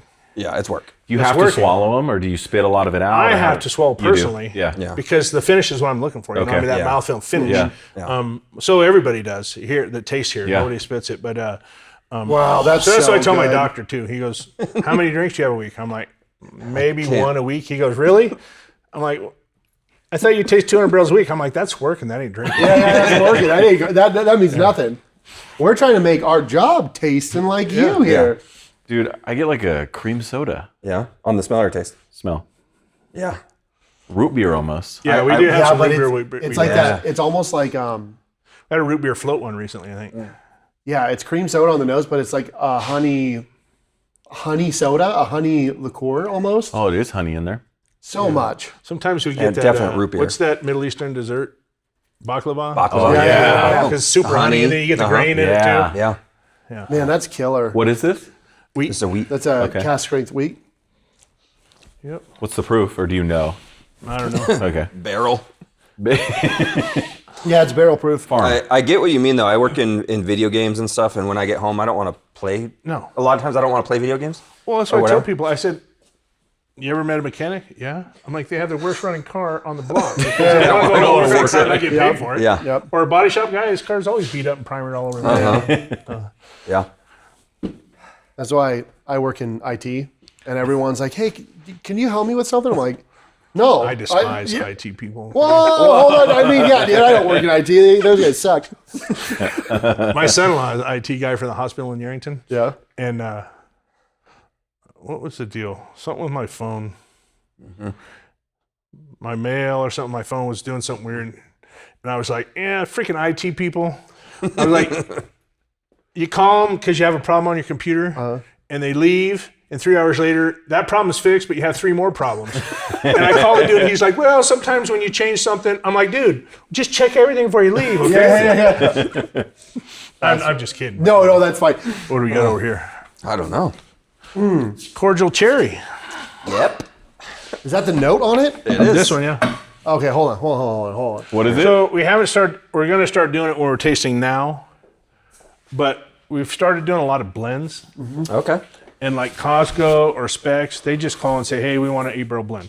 Okay. And just leave it up to they you? want me to do the blend, right? Oh, okay. And so it's tough because now I got to taste through 20 barrels to try to find 5 or 6 that have a profile that's going to blend together, right? Yeah. Because there's some things you don't want to mix, you know what I mean? Yeah. And so now I think we do it on barrels that really stand out, but I told Colby, I said, when we taste through now, I want to start putting notes on each barrel, at least with some kind of, like whether it's cherry, whether it's super creamy, whether it's, chocolate or whether it's marshmallow or whatever, just so when I walk through it, I don't have to taste them all again. That barrel strength wheat that was just sitting with me so Yeah. good. Yeah, It was dude. really good. The wheat is kind of blown up, and It's very. the marketing team was like, yeah, we're doing these wheats and we're doing these wheats. I'm like, no, you need to put the freaking brakes on the wheat because we don't have that much left. It's old enough. But we've ramped up our wheat production, but it's going to take a few years to catch up. Do you grow all the grains? Yeah. Okay. Is that one? Oh, you tried it? Is that cherry on that one? I haven't tried it yet. Chocolate Question cherry, is, yeah. mash bill is the yeast strain and the percentage of. Does a different grain varietal Too much? change the mash bill even if the percentage is the same? It can. I mean, I think if you're staying with the soft white winter wheat grown in the same area, Yeah. you're probably going to be pretty close. But if you go to a hard red winter wheat or something, it's going to change the profile. Essentially, because Buffalo Trace will say they got mash bill 1 and 2, and then they got their rye, but They might be using a ton of different strains, right? Of that. They're grain. buying off the commodity market. They have no clue what they're buying. okay, Yeah. so that's why they're That's keeping why it. everything's a blend. They're trying to Same mash bill, but not match. really. Well, right? yeah, they Yeah. order truckloads of grain. It comes in, and I asked them when I was there. I'm like, what do you? Because we check for a lot of stuff in grains. Yeah. Yeah. I'm like, what do you check for? Oh, make sure there's no mold and mildew. I'm like, that's it. I'm like, what about proteins and starches and Yeah. Yeah. what are we gonna do if it's a little high or low? Send it back, and then we get another truckloads the same thing. Yeah. I'm like, and if they order guaranteed loads, then they're going to pay a lot more. Right. And it's always about the bottom line, right? So Yeah. the benefit we have is, well, first of all, Colby's been a farmer for a long time. I've been a consultant for a long time. And so that was his big idea in the beginning, was having a master distiller who's a crop consultant. Because now, here's the problem. You have distillers that don't know what could be done on the farm to manipulate the grain, right? Of course not. Yeah. And the growers don't know what the distillery needs. And so by having a master distiller, it's a crop consultant at the same time, I understand now what the distillery needs, and I understand what we can do in the fields. And a big thing is, and this is a problem with commodity grown grains, is things that affect, grain, for one thing, protein and starch are inverse. So if your starch and proteins are here and you increase your proteins by doing something to the plant by 3%, your starch is going to drop by 3%. Sure. So if you raise one, the other one has to decrease the same amount, on Reciprocity. starch. And so what happens is nitrogen placed at the wrong time or too much causes the plant to stress and send proteins to the seed head to make viable grain, and then your starches drop out. Okay. Irrigation is huge. Midwest, where most of grains are grown, they don't have irrigation. They depend on rainfall, right? Yeah. And 99% of the time, they get enough rainfall to grow that great crop, right? But if you stress that plant in its life cycle, before flag stage, it's going to say, even for a few days, longer than it should, without getting water, it's going to say, oh man, I'm stressing, I'm going to die. My whole goal in life is to reproduce. So I'm going to send as many proteins in the seed head to make viable seed as I can, and then all the starches drop off. So that's a big problem with commodity grown grains in the Midwest. We grow, the problem is to grow high starch, low protein grains, it's going to be a lower yield in the field than we could grow. And as a grower growing for the commodity market, your goal is biggest return on your investment, right? ROI, right? We're not looking at that point. And that's where whiskey starts, in the field, right? The grain. So we're doing everything we can to grow the best quality grain for a distillery. Okay. And then we have enough fields where we can grow 1.5 times the amount of wheat we need, right? Right. Or rye or barley. And then we can go out into those fields and I can pull samples and I can send them to the lab and I can figure out areas in the field where the soil might be a little different, or the quality, and it caused the quality of the grain to be not so good. So now we can go and harvest areas of the field that are the best for the distillery and sell the rest to the dairy. Oh, wait, so that's kind of, I had a question about that. Like with the commodity market, everything's usually grown for feed or for sending corn to the grocery store or whatever else. Well, that's a different market. So there's different varieties grown for the feed industry versus, the grocery industry. Okay. So, But you are literally saying like you choose the dirt to the seed to the whole way. from ground to glass. Yeah. And that also, Jason talked about it, and I read about it on the website. You also take all the cook runoff, and it goes right back to the dairy farm. Yeah. So Which the is solids like that come recycles off everything around. Yeah, the solids that come off of the stills. You see it falling in the Yeah, thing yeah, back yeah. there? That gets taken to the dairy once or twice a day, dumped right next to the commodity barn, gets mixed in that day with the feed, and we sell it to them. Because if you go to most dairies in the U.S., they have a product called DDG. Yeah. It's dried distillers grains.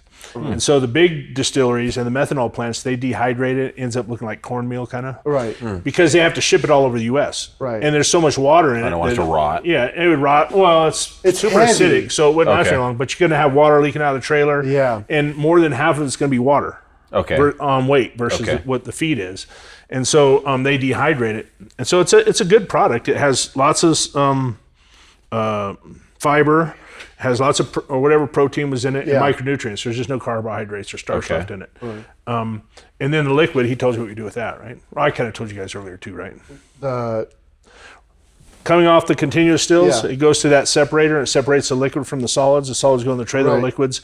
Some of the liquids we put in the next cook if we're doing bourbon. 'cause You're we right, do the sour mash. mash. The rest of it goes in the irrigation system for the farm. That's I right. didn't know That's that. right. Okay. So everything is literally reused. And the benefit to Nothing's that wasted. is, I don't know if I was telling you, I was talking to a guy out front about it, I think. The benefit to that is that product has a pH of between 2.5 and 3, very acidic. Yeah. Okay. And that's why it's sour mash whiskey. Right. So sour to the human palate means acidic, right? Yeah. So if you taste a lemon, that's citric acid, vinegar is acetic acid, right? So nobody would drink acid mash whiskey, right? No. It's sour mash whiskey, Yeah. and we're taking some of that acidified liquid off the last run, and we add it to the mash cooker the next day to adjust the pH down of the water. Gotcha. We're targeting a pH about 6.5, because then once you cook all the grains and add all the yeast, it's a perfect. You end up around 7 neutral. That's the best place for the yeast to propagate in. Okay. And then on bourbon, we'll do setback too. So we'll take 50 gallons from the batch the day before and put it in the fermenter with the new batch, just to start the yeast a little bit, so we can use less yeast too. Yeah. And then you talk about the yeast. He mentioned you had a couple strains. That's all he really said. So the dry yeast that we use on every whiskey, it used to be made by Lallemand, and it was EC 1118. It was a champagne yeast, which can handle higher temperatures and higher proofs before it starts dying off. Okay. That was used for alcohol production quantity, right? I talked to Pat Heist, and I was looking into a propagator where we could buy 1 day's worth of yeast and propagate it and make 2 days worth of yeast, at least 2 days, or 3 or 4, right? Whatever it was. But 2 days would cut our cost in half, right? And so he's like, "What are you paying for yeast?" I told him, he goes, "Well, I can offer you cheaper yeast." I'm like, "Be honest, Pat, we tried that when you came out here. I got a couple batches of your yeast, and we tried it, and I didn't like the White Dog. I didn't finish had a little bit of moonshine in it versus what we were using." Right. And so then when I talked to him about the propagator, though, he's like, "I've got a new strain." And he said a lot of the Kentucky distilleries are using it. And I said, that's not a great selling point for me. But he sent me enough to do a few batches. And I did them, and then we did I had the guys put White Dog in the bottles blind.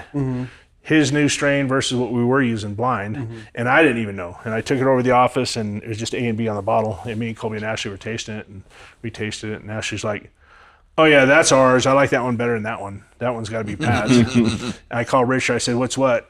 That was Pat's. And the one that she didn't like as much was our old one. Wow. So we just switched over to his yeast, and it saved us about 60% of what we were paying for it for Loma. That's amazing. So that's the dry yeast we use for every batch of whiskey we do, no matter the variety. Okay. We do a different liquid yeast addition to each one. And like Our bourbon, we do. It's all from White Labs. You guys heard of White Labs? So it's a global lab. There's one in San Diego. There's one in Florida. And then they have them in Europe. Huge yeast company. It's cool if you ever go to San Diego. Look it up. White Labs. He lives there. Oh, you live there? You never been to White Labs? Just heard about it just now. Okay, look up White Labs. Okay. At their lab, Yeah, we're they going. have a brewery. Okay. Oh.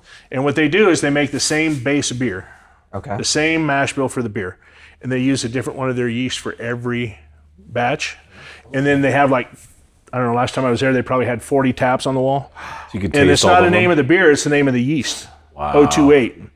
And so we went down there, we tasted pretty beers cool. Yeah. and looked at the different, nutty, banana, it was adding, and so that's how we kind of picked out the liquid yeast to add a different flavor profile to our whiskeys. Oh, that's cool. And the liquid yeast is a little bit, it's a smaller amount, so it takes off a little slower. So normally when the mash cooker gets down to 82, they'll dump the liquid yeast in, and they'll leave it in there for about an hour so it can start building up a little bit. Then the dry yeast goes in, then it goes into a fermenter.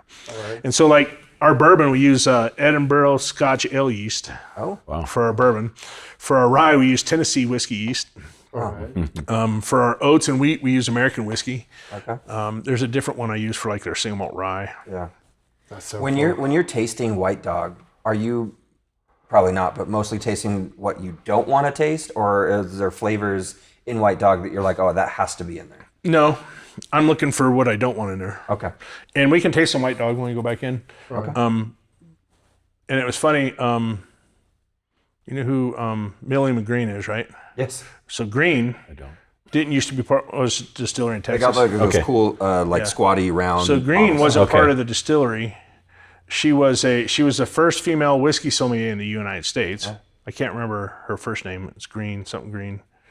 But we invited her out when our bourbon was like, it was 5 years old. We were just getting ready to bottle it, just to get an outside opinion on somebody that knew whiskeys, right? And so I took our first batch, pulled it out of the barrel, cask strength, and I went 1% all the way down to 90, or all the way down to 45, right? Okay. So we had all these bottles lined up. We tasted through them all. And it was weird because there was a couple percents in there where you taste this one, it's really good. You taste this one, it's like, what the heck is that? It did not taste good. Just 1% different. 2% down, it went back to Corrected. being really good. Oh. So there is something to, remember I said you add water to open Yeah. it up? Yeah. There is something to that, but to me it's more, it's mellowing it for you, not Right, it's opening it personal. up. But there are chemicals, reactions that happen when you add the water Yeah. to it. And it's different chemical reactions based on how much alcohol to water ratio there is. So there is something to it. What got me on that tangent? Oh, yeast. Yeah, so that's our yeast deal. That's Pretty Have awesome. you experimented with where you get your white oak from? Like different cooperages yeah. and that kind of stuff? Is that Originally, it so we got it from Barrel 53, which is in the saw some of Higbee, those. and we were the first customer because they had just built that cooperage. Where They had are a they based stave out of? mill, Higbee, Missouri. Okay. They had a stave mill. Well, I called 26 cooperages when we first were getting ready, and everybody was like, "Yeah," they laughed at me. I'm like, "Well, put me on the list." They're like, "Call back in a year and maybe we'll have a list."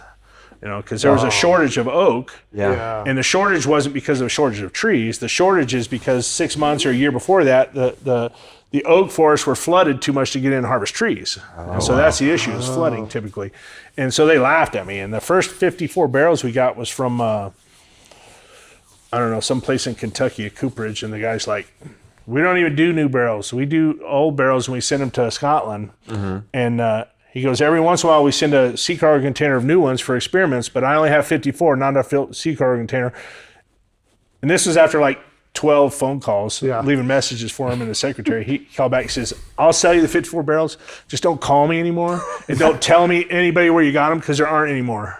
And so we got 54 barrels, our first barrels. Yeah. That's kind of how I had to get to Cheyenne. We kept calling you guys. Yeah. Yeah, like at first I tried to like DM you guys on Instagram because we do a lot on socials. Yeah. I was like, "Hey, we really want to come. Like, it's our birthday. If someone's there, and I'm like, we'd really appreciate it, right? Whatever." And finally I started calling, and then Cheyenne called me in the middle of work. I'm like, "Yeah, I got 2 minutes. What's up? Who is this?" And she was like, "Oh, this is Frey Ranch." I was like, "Yes, whatever it is. Yes, we're going to do that." So, Yeah. My next question is, so a lot of like non-distiller producers are you buying barrels from Indiana or wherever, mixing We can't do brands. that. Is there any kind of market or for like big distillery collabs? So we're in a state distillery in Nevada, and Nevada law says you have to produce every ounce of alcohol you market. Oh, So, okay. and you have to grow. Well, Bentley's had put in 80% of the grain. We wanted 100% because that's what it originally was. But they got it changed because they wanted to buy smoked malted barley Yeah. and not grow it and malt it and smoke it themselves like we do. Okay. So Because you hear about like that buff turkey and stuff, which was The not necessarily a crossover, collab, but so it might be cool to get some of your barrels with some of their barrels and be like, So we've sent some barrels to other places. Like Lost Lantern's done some 4 distillery collabs. okay. But we can't sell it here because we didn't produce it. Right. You know what Barrel Global is? I don't. So I didn't know what it was either, but it's just something that's going on. It's a company that we did 50 barrels with them. We fill the barrels, we give them the fill date and the warehouse location, and then they sell the future of those barrels to people. So somebody right now could buy a Frey Ranch barrel Investing into 5 years from bourbon. now, you know, and they're allowed to come out once a year as a group, not separate, and I'll pull the barrels down. They can taste through them Oh, that's cool. to sample them, taste them. That's the That only, is pretty cool. But you know the whole thing in Nevada is like smoke wagon. You know what that is? Yeah. Yeah. So They're Las Vegas. yeah, yeah, they bottle in Las Vegas. Las They're Vegas. Indiana. Yeah. Right. So I was in the tasting room one day, and the old Jesse, the tour guide, comes in. He's like, "Hey, my buddy's got a bottle of smoke wagon. Do you mind if he brings it in for you guys to try?" I'm like, "Yeah, Indiana whiskey's good." And they're like, "No, this is from Las Vegas." I'm like, "No, it's from Indiana. Read the back of your bottle." Yeah. He's like, "Yeah, look, bottle in Las Vegas." I'm like, "Look at the fine print right below it. Distilled in Indiana." Yeah. He's Is like, it "What?" MGP? Yeah, MGP. Yeah. And it's just like the same thing happened. A guy from Oregon came down with Pendleton Rye. Yeah. And he's like, same thing. You guys want to try this? I'm like, nah, I'm not a big fan of Canadian rye. He's like, no, this is from Oregon. I'm like, no, read the back of the bottle. Yeah. He's like, bottle in Oregon. I'm like, no, read below that. Yeah. Every time. We're not allowed to do that. So Yeah. plus we wouldn't do that. Yeah. Yeah. All right. And then let's try a rye. And then, Oh, Jared's on a mission. no, I'm not on a mission. I'm trying to be respectful. It's Yeah, 3:58. Yeah. He's Oh, been we here a gotta while. go. Dude, then. you've given us so much of your time. Thank Yeah. you so much. Whenever you want to cut us off. Yes. We'll be just like, find a rye and then we'll go over to the tasting room. Okay. You got enough content? Oh, yeah. Oh, yeah, we got Oh, yeah. plenty. A couple hours worth. Yeah. Seriously, we appreciate this so much. This is, So our first time to Kentucky was 2 years, our only time to Kentucky was 2 years ago, and we went on the Jim Beam tour, and our tour guides was Jesse, and there was nobody else there, and we were just doing the regular one, and we just asked like, hey, is there something else we should do besides the regular? He's like, well, you can come with me. And we're like, okay. And so that was our standard of like, that was amazing because we got to taste do all a this couple out of stuff. and then, I mean, this is the standard now. well, what's funny too is like, You're not going to get this we bigger won't. bigger No, places. nowhere. No. So this is It's funny. this has been Maker's Mark fantastic. actually, probably a year and a half. When did they go? We can start heading back that way. Yeah. You guys got to be somewhere? No. Sorry. No. I'm It only is- checking because I know my card's running out in 5 minutes and I got to swap it. Oh, okay. yeah. Well, and I just want to say thank you so much. Yes, Oh, yeah. seriously. Strangers a call, dude. You've been so generous. You guys are you guys help us. You know what I mean? You're Yeah. free marketing. You know what I mean? Well, it's also so like we're good. trying to grow. You guys are already awesome, and Yeah. we love your stuff.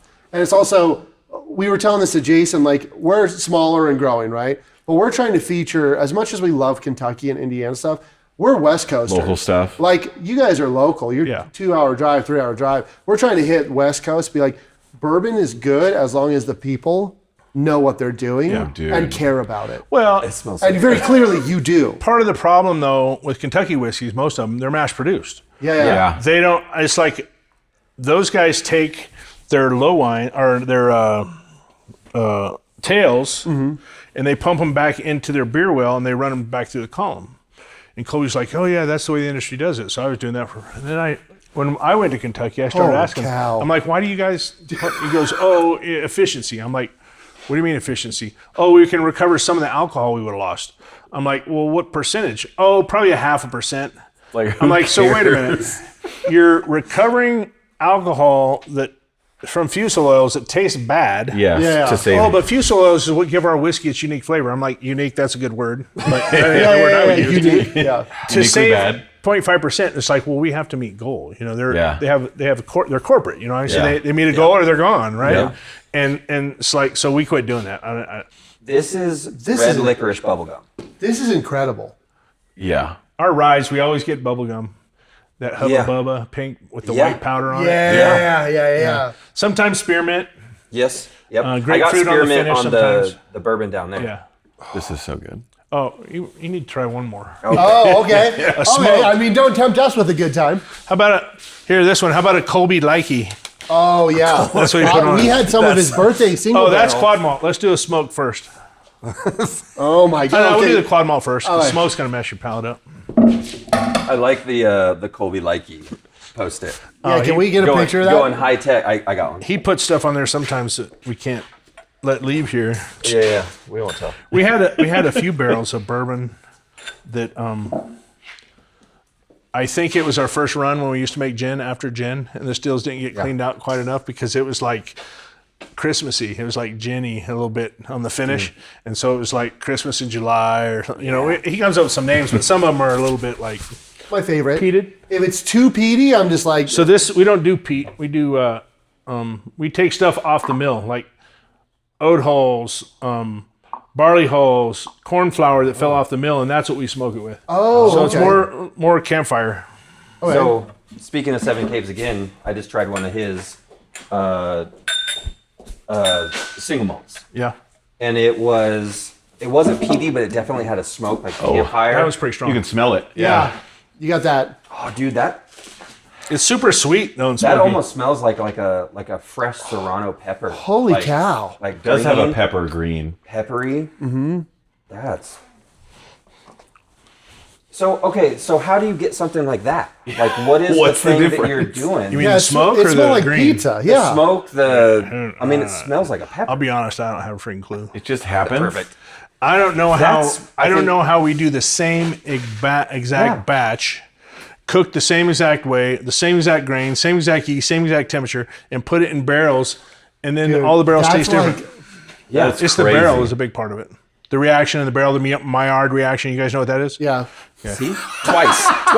They made fun of me. A few episodes ago on our podcast, I was telling them about my yard reaction when you're cooking like a burger. And It was getting your that approach. caramelization. Yeah, it was the approach. He was like, well, oh yeah, it's very Maillardy. Do you Probably guys a know what word you Maillard guys is? wouldn't know. And he like started like talking down to us Okay, like we but were idiots. no. Yeah, come on. No. I was calling it the Maillard reaction for a while. And a chef, Like a duck. well, no, not Mallard. It's spelled Mallard. Oh, okay. I knew That's that. so funny. And I'm like, why the f are the L's in there if you don't pronounce them? Like, just leave them out. What, you know? And it was actually a good friend of ours. She's catered for us a few times. She's a chef in town, and I was in the barrel warehouse. She goes, "It's the Maillard reaction." I'm like, "There's L's in there. I'm pronouncing them." What's her name? Oh, it's easy. It's first name, last name's the same. Kelly. Oh wow. Okay. Ricky Bobby. Kelley, Kelly. Holy cow. This is like so. This is remember, drinking a cigar. Yeah. Do you remember when Round Table? Some people like it. Some people don't. He reminds me of Chad. Oh my gosh. No, well, so he That's reminds me of someone else. But no, I'm saying when you taste it. Hold on, listen. Yeah. But we were When- getting cherry in some of these. Is there cherry in that one? No. No. So It's when a you, lot of smoke. I can get a hint and a lot of smoke. when you Okay, pull go. out the King's combo fresh from the oven, and the onions and the peppers would get that char on it. Oh, Dude, that's the best smell. Green bell pepper and onion and mushroom. That's Two all what this mixed is. together coming out so of the our pizza. first job together in high school, he got me a job at Round Table. He started like a month before me, Something like that. and we worked there for a while. And it was like, I used to like Round Table when they had the little styrofoam Okay, with our- the little dimples on the bottom. our The boss- grease settled out of it. You guys remember those? Yeah, our boss who looks, you guys look very similar. very. Had the best round table. In Yeah, the no States. Round Table competes. No, like Nothing he cared. lasts or He stands up cared. to But that. dude, Like- this is that smell. Like working the cut station, and you pull a fresh pizza that got a little char on the peppers. Yeah. Okay, so when you take the hull, what are you doing? I'll with show it you. On the smoker outside. Okay, so you're smoking. Oh, you're actually smoking this? Oh, yeah. We smoke the grains before we make the whiskey. So I mean, it literally tastes like if you take one of those cocktail smokers and you light it on fire for 3 minutes. This that's is so stronger than that, I smoky. think. Yeah. It's what? You'd have to bubble it in there to get that strong. This smoke. is crazy. Well, yeah, this is very much. And the thing more- is here's what happened. The first year we made it, I smoked the grains, right? Made the whiskey. I taste the white dog. I'm like, not much smoke in there. So the next year I made a batch, I doubled the smoke.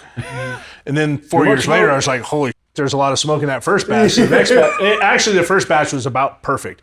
Because what I was going for was, because most bourbon drinkers don't like scotches. Right. Or they don't like Correct. smoked scotches. Correct. They don't like peat. And so I wanted something that would appeal to a Scotch drinker, but wouldn't be put off a bourbon drinker, right? And so our first one was light smoke, way lighter than that. Yeah. And then it was great. And then the second year I popped open the barrel, I'm like, holy. And we didn't have any unsmoked yet. Now we have unsmoked, so when we do blends, I can blend them to get the smoke where I want it. I want this though, just to have yeah. this on a shelf. Yeah. To be able to you like smoke? I got a lot of people that are Try like this. Scotch friends that This is so would crazy. It'd be Yeah. good around a campfire in a camp or smoking a Yeah. cigar or something. That's nuts. That's that so is good. crazy. Holy Yeah, It's the shnikes. best day of my life. Yeah. We gotta move here. Is there another house You on guys the are from other California? corner? Yeah. Yes, up in Chico Paradise. Oh, okay. Northern, very northern. Did you guys I go to live in- Chico State? I did. That's where you learn Yeah. to drink then, right? I didn't have a drink till my honeymoon. It's died down a lot Oh, it has? since Yeah. COVID. That was but like the it was biggest the party party's college full. there was. Oh, yeah. I'm in San Diego. We're now. brothers. So, Yeah, we're brothers. All right, let me grab Dude, this. for real, thank you so much. This has been Yeah. so great. Yeah, no problem. Appreciate you so much. I like talking to people who are interested in it. On the field or something. We got some protein bars and waters and Oh, we need those things. What things? The drinks. yeah, The what? the recovery drinks. Oh. Huh? Yeah. There's two things I want them trying there. So, if we were wanting something to eat after this, where do you go? It's a good place to eat for dinner. I don't know. You want Chinese and sushi? You want Mexican? You want just a bar and grill? All of this sounds Gosh, great. oh, that sounds good. Probably bar and grill. We'll probably hit all three. So there's a little brewery Grid? called The Grid. We And saw they a sign have- for that. Huh? We saw a sign for that. Yeah, they have poke bowl. They have pizza oven. Huh? They have it's called Bayou Bites, where they have po' boys and they have shrimp. Sometimes they have alligator. Oh my Oh, god. dude. They have hot dogs, and they're a brewery. Oh, I know hot this dogs. room. I'm getting a beer. I'm just kidding. I know this room. And then for that's sure. the brewery grid. Then there's the restaurant grid. Oh, this is the room, guys. What do you mean? Where the magic happens? This is Oh, the this single is where barrel. they- This is the Bruzel room. Oh, yeah? Here's the 10-year bourbon, 102 proof. Oh my goodness. We got some old Dominic over there. Oh, Bowery. Oh, and Jason that's Bruzel's. Oh, Bowery, yeah, that's. Farm Strengh Rye. Yeah, he was here not too long ago. There was a. Jason was talking about. You guys are working on your first bottled and bond. What? All of our Ryes bottle and bond. All the Ryes bottled and bond. All of our flagship Ryes take a bottle and picture? All bond. the normal rye. Yeah, Okay. Wait, what are they looking at? I don't care. Colby. Colby stuff. Oh, really? Yeah. Colby's. Oh, his collection. Wow. Dead guy whiskey. That's I've. nothing.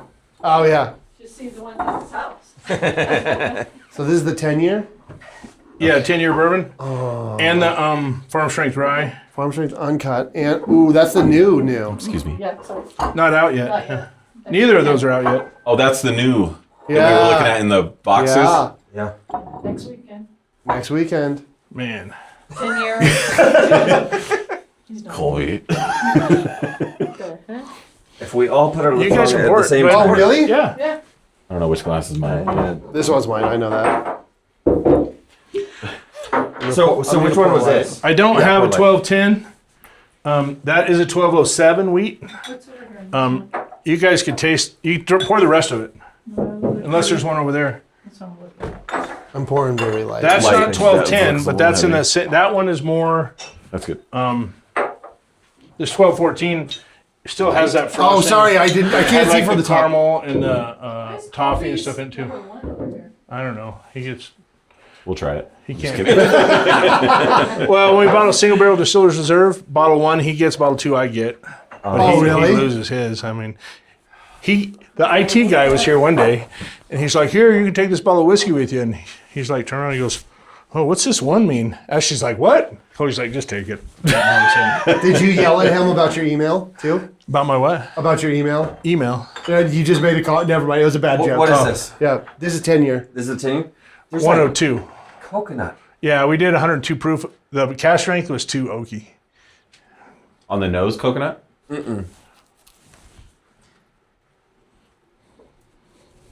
Oh man, Oh, that's almost okay. like a rum. That's almost like tiki rum. Dude, you could make like a killer zombie or something.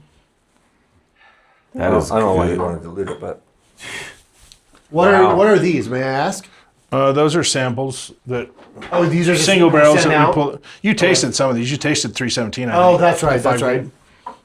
do you guys have a like a PR marketing department? Like if we wanted to reach out for promotion type stuff or sample type things? Talk to Cheyenne. Cheyenne? Okay. That's who you've been But- talking to? Yeah, I have On it. our Right. website, there's a media section Okay. where you can go in and it's open, where there's a bunch of photos and Okay. Okay. there might be some bios or something. Well, I like think that. I think you're asking more like if Well, you guys have a special pre-release release coming, type of if there's thing. something Oh. we can help promote, or just like, hey, sample, let's hype it up. I just shoot Cheyenne an email and Okay, she can okay. talk with Ashley about it. I Alright, try to okay. stay out of the marketing stuff too much. Sure. Yeah, Cheyenne was the one that called me back, Yeah. so I'll reach out to her again. I This started is to say great. this. I started to say this earlier when we Pour me first too much. started Sorry. working with our first marketing promotion company, and they were coming back with things to get approved and stuff. They were like whiskey that can stand up to any whiskey in Kentucky and Kentucky and Kentucky. I was like, wait a minute. Stop saying Kentucky. Why are you trying to compare us to Kentucky? We're not even the same type of whiskey. Yeah. And they're like, what? Kentucky's like, I'm like, no, don't put Kentucky in any advertising for us. Yeah. We don't want to be compared to them. We're not even Yeah. in the same categories. Yeah. You know? So, Yeah. This is Nevada. Yeah, you guys definitely have like a out of everything that I've tasted, there's a through point. I don't know that I can name what it is, but there's like something in there that it's pretty different. This is incredible. Oh, you got it. Ooh, what's that? Malted corn. Oh, that's No, that. that's The that's- 100%? Yeah. Gosh dang it. You might not like that one if you didn't like the quad malt. Okay. It's different than the quad malt, though. That is like corn pudding. I mean, it's like, I'm gonna try don't it. worry about how much you're pouring. I don't care. Well, I care. I tell people I've spilt more whiskey than you'll drink in your lifetime. That's funny. When I used to fill barrels, when I was filling them before, just with a tank up here and a hose and the thing, you know, I already pulled the barrels for that next make. Oh wait, yeah, American single malt. Yeah. I would spill and I would just like pat it on my hands and put them on. It's like cologne, you know. Oh man, I that have is a corn Buffalo Trace pudding. cologne that I wear. That is corn pudding. It's like Yeah. walking out to the field, pulling Yeah. the stock. I used to tour with a worship band out in Indiana, and he lived near farms and stuff. And we would practice at his church, and his church was in the middle of cornfields. banana Oh, that corn. smell right there. We always tell people, most people don't understand it. When we're irrigating the corn and it's tasseling, Yeah. that's the exact smell you smell driving down the fields. Oh, this is 2009. Yeah. I'm driving the band's van banana corn? to Kinda? practice No, right just now. corn. Just corn. I get a banana. Oh, you smell. mean the flavor? Yeah, I mean, you know, the Maillard reaction, the yeast, it doesn't. Man, matter I much, haven't you know. smelled that in so long. That wow. What do we say we're smelling? Okay, I kind of do like that. You like It's, that one? Yeah. it's corn pudding, dude. Yeah, it's different than That- the quad. that- It's not as almost- bad. That's Like Corn Grandma's on cream top. corn? yeah. It's almost like butter popcorn jelly belly. Shut up, dude. They should move the butter popcorn jelly belly into that game one because that one is gross. I think I don't like that one.